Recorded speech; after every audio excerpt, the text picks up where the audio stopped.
Jen Home here from Weymouth Food Pantry, and welcome again to our next episode, episode 9 of our Living Pantry series. I hope you've been watching the previous episodes, and if you haven't, check them out, they're awesome. Tonight we're going to try sauces. Lots of people find sauces very intimidating, but they are the secret, I think, to quick, easy midweek meals. And so Brian Bicknell, who's our chef extraordinaire, he's back from his vacation, little breakaway. We missed him. I ate his share, so I didn't really miss him, but he's back. He's gonna teach us the in and out, and then we have our favorite chef. She often cooks breakfast for us at the food pantry, Pat Riddle from Patricia's Palate. So Pat, why don't you walk us through some of the things we're gonna do? we're going to take some basic sauces that Brian is really going to share most of them with us from his days of culinary school at Johnson & Wales. But we're going to take some of those basic sauces and show you what to do with them, how to enhance them, what to put them on, what to put in them. So it's going to be fun. We're going to get sauced or saucy, however you prefer. So Brian's going to start us off with a veloute sauce. So what is a veloute sauce? It's made with called a blonde roux, which you take some equal parts butter and flour and cook it down till it's lightly golden. And then you can add, today we're using a chicken veloute, which is chicken stock. You can do a fish veloute, you could use veal stock, so whatever you've got in your cabinet. You could use a beef veloute, so it's pretty versatile depending on what you're putting it on. Today we're putting it on a roasted chicken and mashed potatoes, so we're sticking with the chicken base today. Oh my gosh, sounds delicious. Great midweek meal. Chicken, mashed potatoes, and a really light, creamy veloute sauce or a very light gravy. Yes. And then for breakfast the next day, sounds like it could be good on toast or something. Absolutely, yeah. So great. All right. So let's get started. The first sauce we're doing tonight is a veloute sauce. First, we're going to start off with 3 tablespoons of melted butter that we have going in the pan here to make a roux. So a roux is another French word for a thickening agent. You take equal parts fat. Today we're using butter. You could use oil or lard. And the other half is going to be equal parts flour that we add to that. That is going to thicken this sauce and give that ability to put a nice coating on whatever you're serving it with. So I've got 3 tablespoons of butter, and now we're going to add flour, and we're going to stir this in. You're going to see that it's going to come to a paste, and we get that all mixed in, and we're going to let this cook down. The roux we're going to make is called a blonde roux, because it literally looks like the color blonde. You let this cook, and it's going to slightly thicken. That flour is going to absorb the butter, and just before it's ready, you're going to smell that nuttiness coming out of the flour, and that's when you know your roux is complete. If you were making a different sauce, like if you were making a gumbo or etouffee, you would make a dark roux. So then you would just keep stirring and stirring and stirring this and watch it get darker and darker and darker, and you're going to get that real rich flavor. So as this cooks, we're going to get ready to add our homemade chicken stock that we made. We bought a rotisserie chicken from the store, threw in some extra carrots and cuttings and celery and onions in it, threw some cold water in and let it reduce down. And this is what we have, this rich, nice broth to add into this sauce. If you don't have the ability or the ingredients to make your homemade stock, you can just go to the supermarket and buy, it comes in a quart box, chicken stock, chicken broth, whatever they have available. So now that you can see this is starting to bubble, and we're getting that nice nutty smell from this, and we're just about ready to add our stock. So one quick question, Brian. When Yes. you say rotisserie chicken, you ate the chicken meat or you put the whole rotisserie chicken in the pot? So we took the meat off, made dinner with it, and whatever was left, there'd be some meat left on the bones, but we want those bones to give that nice rich flavor. Okay, so we'll add a little bit at a time. And we'll whisk that in. And you'll see that flour just disappear. It just gets right into the sauce. We're going to kick the heat up a little bit. We want this to come to a simmer and a slow boil. And what that's going to do is actually activate the gluten in that flour to thicken this sauce. You add a little bit at a time and watch it. because if you add it all at once, it might end up being too thin. You could always add more broth to thin it out if you need to.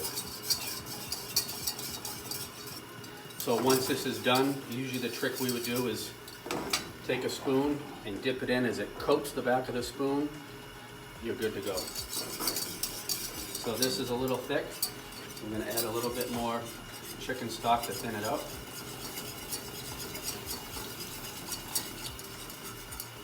Now you can smell that richness of that chicken marrying into that nuttiness of the flour. It's really going to be the complement to the chicken dish we have tonight. So if you're roasting some beef and you decide to use beef stock, you can use drippings from the pan too and add them, right? That's right, yep. Make a great gravy. Yes. You roast beef bones in the oven, get them nice and browned, and that marrow inside will start to melt, and you add that into the stock, and it's just lights out yummy. All right, here's the consistency we want. Not too thin. We're gonna coat that chicken, and it's gonna sit right on those mashed taters that we got coming. We're gonna finish with a pinch of salt, a pinch of pepper. The classic French recipe calls for white pepper, but we're using black pepper today because that's what we have. And then for color, this wasn't in the recipe, but like Pat and I always say, you can do whatever you want at your kitchen. We're gonna add some fresh parsley just to get a little bit of color and Right, pop. and where we're using chicken today, that'll give it a little extra color. Yes. So, here we go. Look at that nice consistency. Lovely. Nice ribbons. So, here we are, fresh made, homemade veloute sauce. We are making our homemade smashed potatoes today. We have 3 pounds of Yukon Gold potatoes that we cut into about 1-inch cubes. Boiled them for about 10 to 15 minutes until they were fork tender. We put them in a strainer, got rid of all the water. Now we're back in the pan. If you don't want to use or don't have Yukon Gold, you could use another nice option is a Red Bliss potato. That makes life a little easier. You don't have to peel Red Bliss. You can just wash them, make sure the skins are clean, and cut them the same size and do the same cooking method for the same amount of time. So we've melted 6 tablespoons of butter, and we have 1.5 cups of whole milk here, already melted, and we're going to pour this in and get this all smashed up. So we're using a old school potato masher today because most houses, I'm sure, have one of these in their drawer. If you would like, you could use an electric hand mixer to make life a little more easy and it goes a little quicker. One thing that we do say that you do not want to use is either a blender or one of those immersion blenders because you will have a nice big pot of wallpaper paste that isn't going to taste good at all. So we mix this up, just keep blending. Now, some people like a little bit of a chunky home style mashed potato. Some people want no chunks. So if it's no chunks you like, you got a lot more mixing to do. So it's your preference. So we've got our butter and our milk in here. And once we get this to a consistency that we're happy with, we're gonna add 1/2 cup of sour cream to this. That's gonna give it that little twang, little zing that you'll pick up on your palate when you're eating it. Alongside that, we'll add a pinch of salt, a pinch of pepper. If you have anything else in your fridge that you're privy to, cheddar cheese, chives, cream cheese, there's all kinds of different recipes that you can use or whatever you like. All right, you can see that this consistency is tightening up. All that milk and butter is absorbed into the potatoes. And now we're gonna spoon in our sour cream. That was 1/2 cup of sour cream. There. And we'll add some salt to that. You should smell the butter coming off of this pan. And once we get it on that plate, a nice pool of veloute sauce on top of that. This stuff is just gonna sing. Okay. This sour Show you cream. that whole thing when we're done. That's right. The sour cream also adds a nice extra layer of creaminess to this too. And then you can make this ahead of time, put it in a bowl, and then it'll actually set up a little bit for you too. And you'll be all ready to go. Something about spuds, you can make them ahead of time and just warm them up in the oven. All right, spuds are done. Nice creamy consistency. Just aching for some veloute. Yum.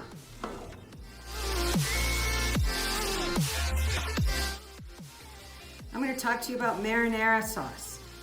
It's so easy to make marinara sauce. In the wintertime, we can use those great canned tomatoes, but right now, we've got tomatoes coming out of all of our gardens like crazy. In fact, right here at Old South in the pantry garden, we've got so many tomatoes, so come on down and pick them if you need tomatoes to make marinara sauce. I'm going to tell you an easy way to do it. So we started off, we've already made this sauce, but we started off with 8 large tomatoes, or about 8 cups worth. Doesn't matter. You can make marinara sauce with any amount of tomatoes that you have. And we started with a base of a 1/4 cup of olive oil, sauteed 1/4 cup of 1 onion, sauteed in a 1/4 cup of olive oil. And to that, at the very end, before it browned, we put in a couple teaspoons of garlic, so it was nice and flavorful. And then we put the tomatoes in, and we add some oregano, got some nice flecks of oregano here, and we let it simmer. And then as it stayed a little chunky, we used an immersion blender to take some of the chunks out, but we left some of the chunks in. You can make it however you want it. If you want it chunkier, you can leave it chunkier. If you want it smoother, you can put that immersion blender in and just take all of the chunks out of it. And then at the very end, we're gonna add some fresh basil, because you know I love herbs. And we dressed a little bit of the marinara sauce on some penne. And again, if you've had just too much pasta during the week and you wanna switch it up and put marinara sauce on something else, today we've got our good old trusty zucchini, because those are coming out of the garden right now as well.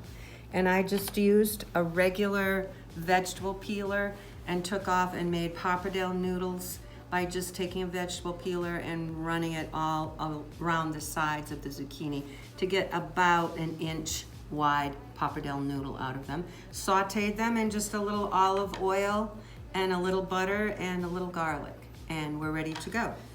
So Pat, can you tell me how long that the marinara sauce cooked for? It cooked for about 20 minutes to half an hour, I think. Would you agree, Brian? Yeah, a quick sauce like Quick that. sauce doesn't need It's called a much. spring sauce. It's not one that's gonna simmer for hours and hours, which is nice when you have fresh tomatoes out of the garden. You really don't wanna cook it too long. You want that freshness from it. Right.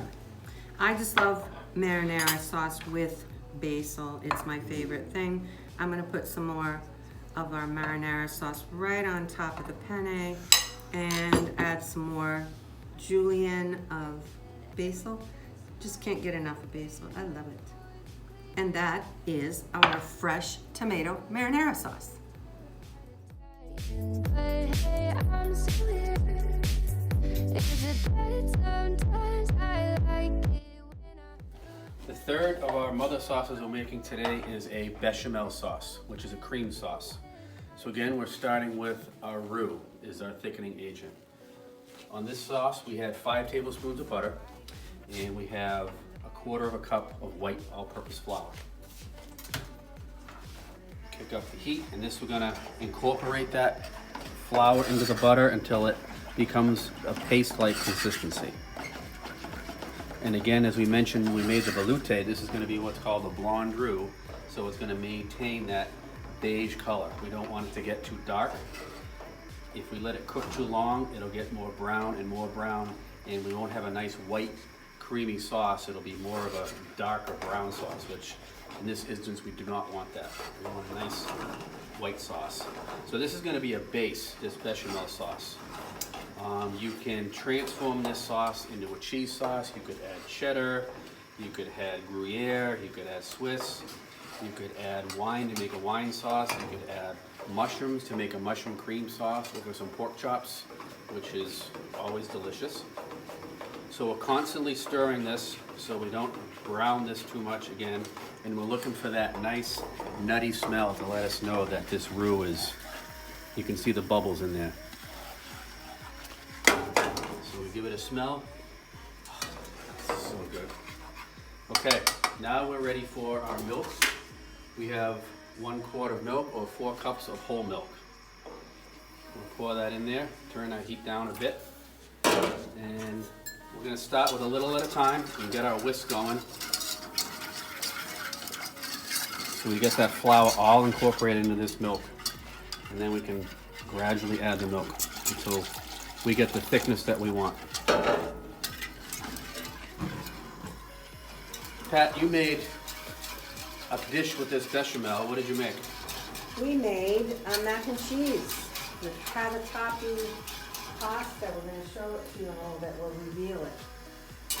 Brian, would you, are you going to add some nutmeg to your bechamel? Yep, that's the classical French recipe for bechamel. Yes. Fresh grated nutmeg is always good, but if you have it already in the cabinet, that's fine too. So we're going to let this simmer, bring it up to a light boil, keep stirring it so that milk doesn't scorch on the bottom, and this gradually is going to thicken up. In the meantime, we can add a little bit of salt. And again, the classical French is white powder, white pepper, but today we're using black because that's what we have in the kitchen.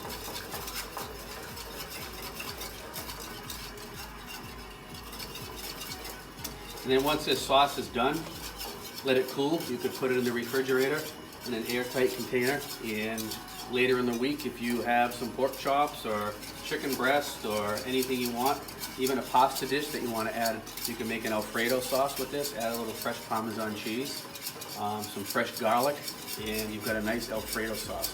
And half the work's already done because it's in the refrigerator. See that? We're picking it up nice now. And when it gets to just about that thickness, what I did was I took it off the flame and added cheese to it. Yep. And we'll talk about all the different kinds of cheeses you can add, but that's where I would, just about at this point is where I would, Brian's gonna make it just a little bit thinner because it's a little too thick. We would take it off the burner and add our cheeses to it. We'll talk about that later. Because the cheese is actually going to thicken it up a little bit too. Okay. Add our finished nutmeg in there.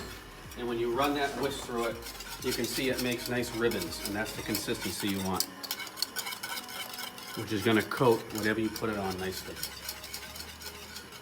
And that is bechamel sauce. So we took Brian's bechamel sauce and we added cheese to it. And the recipe that I use, I have a favorite kind of recipe. It's an Ina Garten recipe. It's called adult mac and cheese. And she uses a really unique combination of cheeses. She uses cheddar cheese and blue cheese and Swiss cheese. And sometimes that's a flavor that families don't quite always like. So you can always just use Velveeta cheese or combination. For family style mac and cheese, I like to use a combination of Velveeta and cheddar cheese and Swiss cheese. And that's what this is. So we use the cavatappi, and if you were paying attention last week when we did bread, things to do with bread, how to rebread, we made breadcrumbs. Today we took some fresh breadcrumbs, added 2 little tablespoons of butter, melted butter to it, and crumbled it, put it on the crumble on the mac and cheese and let it bake away. Once we put that bechamel, or now it was a Mornay sauce that we turned this into. And then we put some bacon on top because we had some, so we did. And it's just so easy to make mac and cheese, and we get in those habits of just, pulling out a box of something. But if you have a box of pasta and some milk and some butter and some cheese, it's so easy to make a really good mac and cheese. So, enjoy. An angel sent from heaven showed. Our 5th mother sauce we're making today is a hollandaise sauce, which is a butter lemon sauce. You may know this sauce when you go out for breakfast. It's normally used on Eggs Benedict.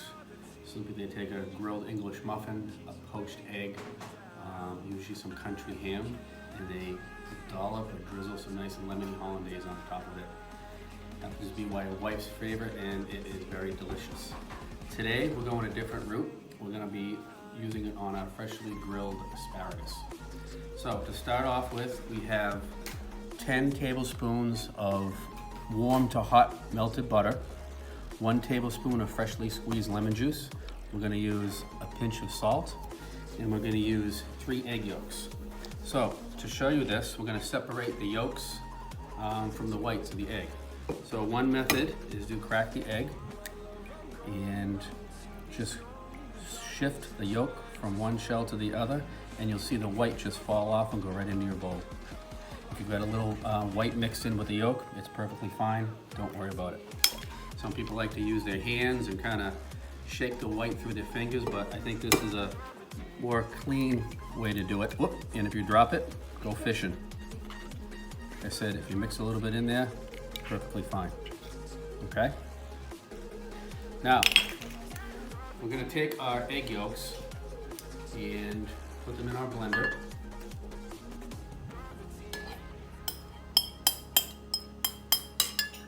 With our tablespoon of freshly squeezed lemon juice, a pinch of salt, and we're gonna turn our blender on, probably medium to high speed. And what we're gonna do, the object of this is to incorporate air into the eggs. They're gonna turn like an opaque yellow bright color, and you just keep an eye on that. Probably 10 to 30 seconds, depending on how many eggs you're using. So we're gonna just watch it. We're gonna go on medium. Here we go.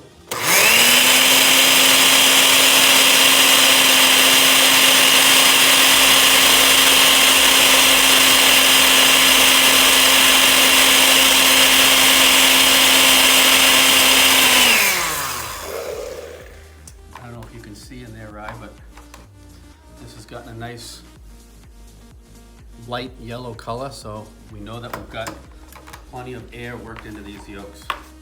Now, we take our hot melted butter and we're gonna put the blender on its lowest speed, and we're just gonna drizzle this in. So if your butter is too hot and you add too much, you're gonna have scrambled eggs. So you wanna take this slow. So we go on our lowest setting on our blender, and I'm just gonna drizzle this in, and we're gonna watch as this egg mixture thickens up.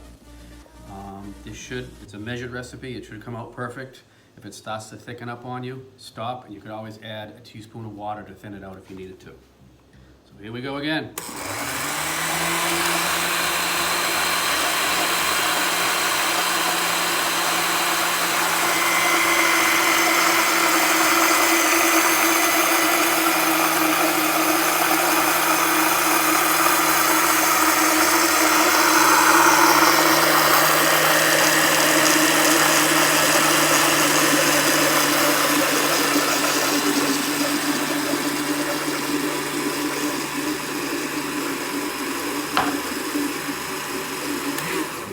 That looks so pretty. You could hear that blender change tone as we were going. That means that sauce is thickening up nice. The blender's working a little harder.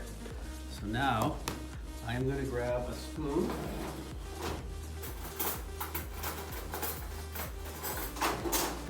And just check this to see if we've got enough lemon in it. See how nice and thick that is? That's beautiful. Oh, that is yummy. So now, right over that nice roasted asparagus. Oh, so pretty. So normally you want to keep this warm if you were having a function, and sometimes what'll happen, what's called in the restaurant business, the sauce can break. That means it gets kind of clumpy and falls apart. You can put it back on the stove on low, excuse me, add a little bit of water to it and whisk it, and the sauce will come right back for you. Shifting back to our egg whites, now what are we gonna do with these? Most common thing with egg whites is meringue, lemon meringue pie. Egg whites freeze very well. You can put it in an airtight container, put it in the refrigerator, save it for making a yellow cake or any other recipe that might call for egg whites. So we're not wasting any in here. We're using every part of this list that we have. So that looks good. The smell of this and the hollandaise, when you do taste it, you get the blast of that lemon, and then on the finish, that nice buttery flavor down your throat. It is just one of my favorites. Now we're gonna make a sweet white sauce. It's kind of like a creme anglaise, but it's really not that difficult to make at all. It's kind of like a roux, except that we're not using butter. We're using flour and egg to make the thickener, and we're gonna add some sugar, and we're gonna add some flour and water together to thicken it. And we brought our milk, 2 cups of milk, up to simmer so that it's nice and hot. And now we don't want to curdle our eggs, so we're going to do just a little bit of tempering here. We're going to add a little bit of milk to a small cup here. I'm going to let that cool just a little bit. We don't want very much of it.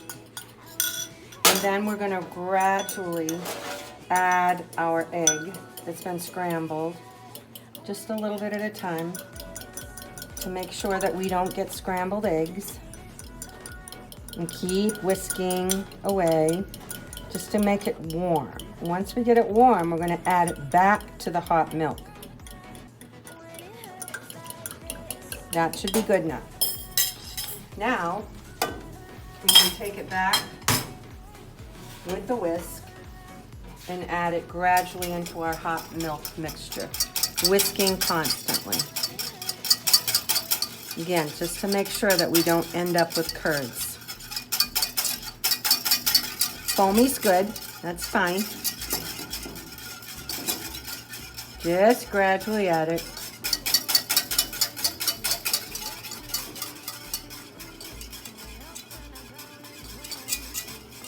I think we're good. Add it up.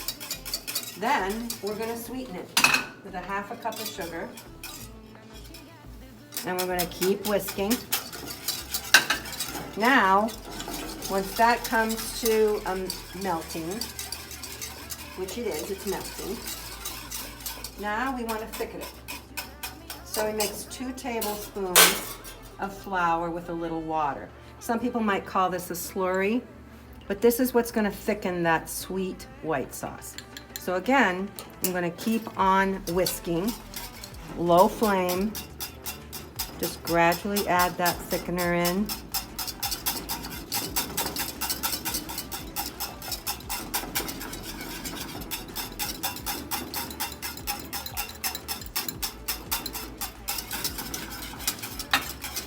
And we're going to let the flame get that a little bit thick. So while that's thickening, we'll just take a break. So we let that sauce simmer and thicken, and I just kept whisking it for about 10 minutes. And now it's nice and warm. That sweet white sauce is ready. I know that a lot of you have berries that are coming out of the garden. We have blueberries that are still coming out of our garden. And tonight we're going to serve this sweet white sauce on top of a cake. Just a pound cake. In this case, it's store-bought pound cake. You can make your own cake. It would be great on like a walnut cake or something else. Lots of utilization purposes for this white sauce, but we're making it really simple. We're going to pour it right over our pound cake. Let that seep into the cake a little bit. And then we're going to garnish it with some fresh raspberries. And these are not from the garden, but we could have easily put blueberries from the garden. Instead, we're going to put these little guys in. And we're ready for dessert. Play me like a bass guitar, simmer down and mess me up, tripping like I'm Jimmy at Woodstock. Welcome back. It's the end of the very busy evening, and we did all 5 of the mother sauces, right, Brian? Nope. Nope, only 4? Yep. Do a recap for us. We did a tomato, we did a bechamel, we did a hollandaise, and we did a veloute. And what's the 5th one? The espagnole sauce, which is a brown sauce, turn it into brown gravy. You can make demi-glaze out of it, but that's a little bit more longer of a process, so we just stuck to the basics tonight. And I hope you're feeling inspired to try some of these at home. The marinara sauce I already tasted. It is out of this world. It is so sweet and delicious. So fresh tomatoes are definitely key. But if you use canned tomatoes, Use Pat was canned telling to, me- it's sometimes in the wintertime, I will put a little sweetener, and Brian, I bet you do sometimes too. But these tomatoes were so sweet, there was no need to add a little sugar or honey to them. They were perfect just the way they are. And you have to be careful with tomatoes of all kinds as well. Canned tomatoes especially don't need a lot of salt. We didn't use a lot of salt in this marinara sauce either. You just have to taste as you go. Taste as you go. Taste as you go. That's a good thing. And then my son Ryan, who's our videographer, hey Ryan, has already climbed into the mac and cheese, and he says, best ever. I'm apparently downgraded. So I'm offended. Last time I made the mac and cheese, Ryan. But Pat, I was telling Ryan, you serve it a different way, right? We kind of do a fun thing for weddings. I just did a graduation party where we do a martini bar. So I have these little tiny acrylic martini glasses, and we stack them up on mirrors to make them look really shiny and really pretty. And then people can come up and help themselves to the hot macaroni and cheese, put them in their little cups, and then they can hit the toppings. And toppings are often bacon, kielbasa, shrimp scampi, buttered lobster, all kinds of things go on top. Crushed Cheetos, jalapenos, you name it, goes on top. And it's a fun thing, and everybody gets to taste a little bit before they move on. It's fun. Definitely, because I've heard by the grapevine about Pat's famous martini bar, and the Cheetos were a huge surprise. The lobster's a firm favorite, so sounds amazing. All right, so I'm gonna taste. I want to try this veloute on my mashed potatoes. I'm going to the mac and cheese, legendary mac and cheese. The veloute is delicious. All right, you win. This is really good. Yeah. And it's so, sometimes you just don't have time to make a big meal, and that rotisserie chicken is such a time saver, such a lifesaver. And you can make chicken salad with it, you can make quesadillas with it. Throw in the soup, anything. Yeah, anything. I'm a firm believer in the rotisserie chicken. And I didn't think that you could make this mashed potato any better than when you took it off the stove, but this, the sauce is really amazing. It's delicious together. It is. So quick recap, we've got a good kind of gravy sauce with the velouté. We've got the great white sauce, which can be added. You can add cheese, you can add mushrooms, you can add all kinds of things. Put it with chicken or any pasta dish. Turn it into an Alfredo with a little bit of, you said, parmesan and garlic. That's right. We've got a marinara sauce, which does that freeze well? I bet you it You can freeze it, absolutely can freeze well. So when you're making a big batch of it, it can stay in the refrigerator for, 5 days or so, but it can absolutely be frozen. We're pairing it tonight with pasta or with vegetables. And one other thing that we did, we pulled some tomatoes out of my garden and cucumber, and we just dressed it with a simple vinaigrette. I just love that kind of a salad for during the week. Refreshing. It's It very is refreshing, nice and cool. Yep. And then we made that simple white sweet sauce to go on top of a simple pound cake or berries for just a little bit of sweetness at the end. So I want to remind everybody as we close off to come and help yourselves in the garden. We've got so many tomatoes that are coming out of our ears. So come get some.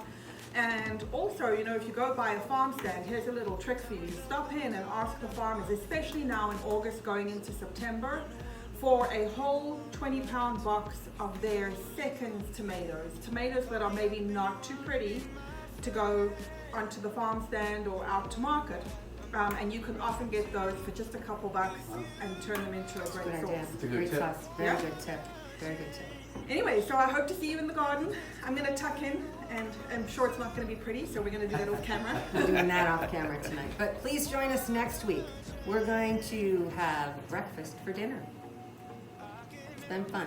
See you soon. Take care. Bye. I can help you out.